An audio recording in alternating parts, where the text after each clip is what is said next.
Olá, povo de Deus, sábado da 22ª semana do Tempo Comum, 5 de setembro de 2020. A nossa reflexão bíblica de hoje será a partir de 1 Coríntios 4, de 6 a 15. Durante toda a semana estamos refletindo sobre a primeira carta do apóstolo Paulo aos cristãos de Corinto. Já abordamos o contexto da época em que esta carta foi escrita, na metade do primeiro século, também as características da comunidade. Servindo-me da Bíblia de tradução ecumênica, hoje, de maneira organizada, elenco os diversos temas que Paulo abordou nesta correspondência sua aos cristãos de Corinto. O caso de um incestuoso que vivia com a própria madrasta. Os processos que os cristãos instauraram uns contra os outros perante os tribunais pagãos.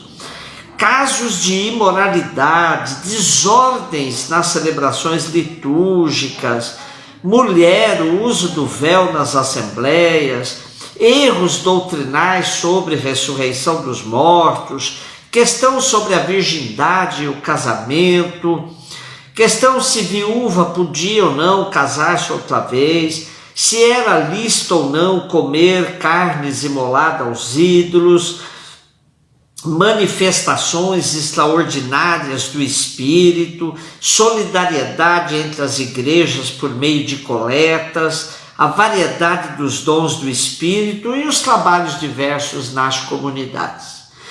Uma das causas das divisões na comunidade era a formação de grupos em torno a uma liderança, e uma delas era Apolo.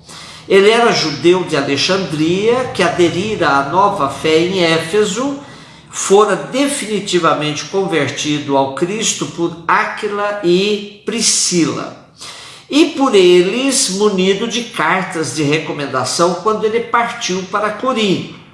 Era um eloquente pregador, versado nas Escrituras, e que em Corinto foi de grande ajuda para a comunidade, particularmente nas controvérsias com os judeus. Porém, ele não favorecia a formação de grupos em torno do seu nome.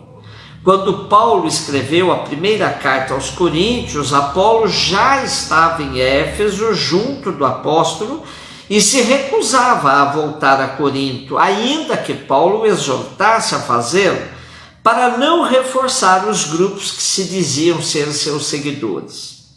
No texto de hoje, com certa ironia, Paulo contrapõe sua situação de apóstolo às vanglórias dos membros da comunidade que se julgavam sempre melhores acima dos outros. Por isso é que Paulo diz: quem te faz superior aos outros? Que tens tu que não tenhas recebido? E se o recebeste, por que te glorias, como se não o tivesse recebido? Já estáis saciados? Já sois ricos? Sem nós já vos tornastes reis. Oxalá o tivesseis conseguido, para que também nós pudéssemos reinar convosco. Aí é um pouco de ironia. De fato, parece-me que Deus nos pôs a nós, os apóstolos, no último lugar, como se fôssemos condenados à morte, porque nos tornamos espetáculo para o mundo, para os anjos, para os homens. Nós somos loucos por causa de Cristo, e vós sábios em Cristo. Nós somos fracos e vós fortes, vós honrados e nós desprezados. E ainda Paulo revela a situação que vivem os apóstolos de maneira dramática, dizendo: até nesse momento sofremos fome, sede, nudez, somos esbofeteados, andamos errantes e cansamos-nos a trabalhar com as nossas próprias mãos. E Paulo parte dessa situação para ensinar aos cristãos de Corinto qual deve ser o comportamento verdadeiramente cristão.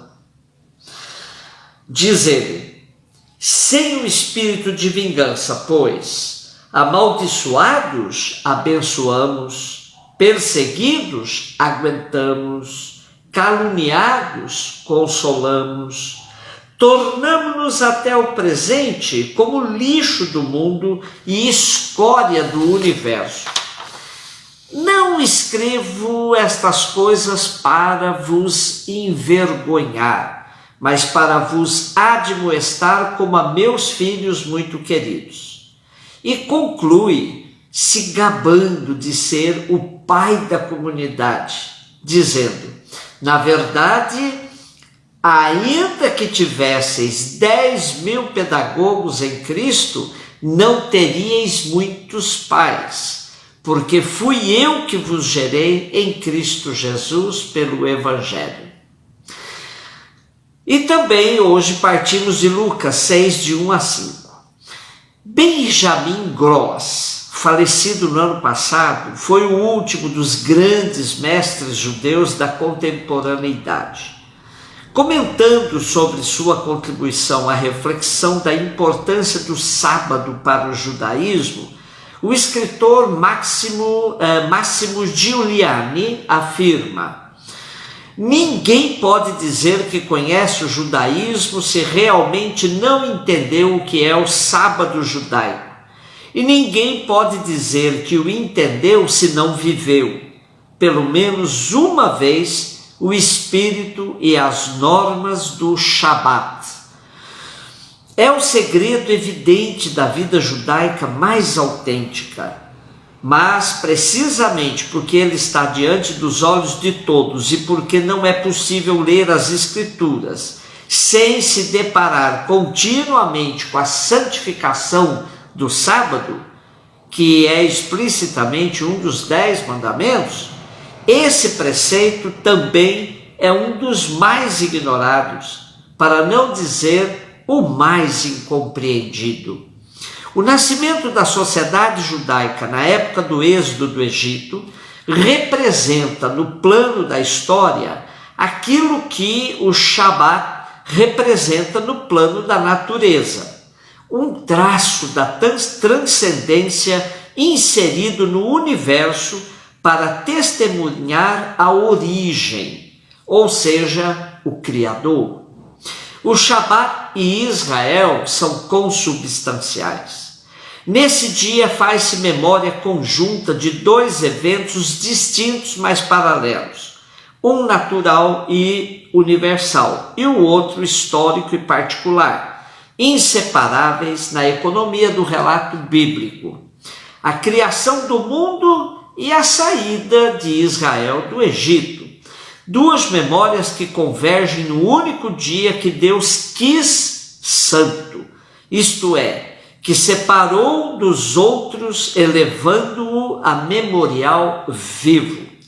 O preceito de santificar esse dia está na lista dos deveres para com Deus, que simbolicamente se encontra na primeira das 2 tábuas dos mandamentos.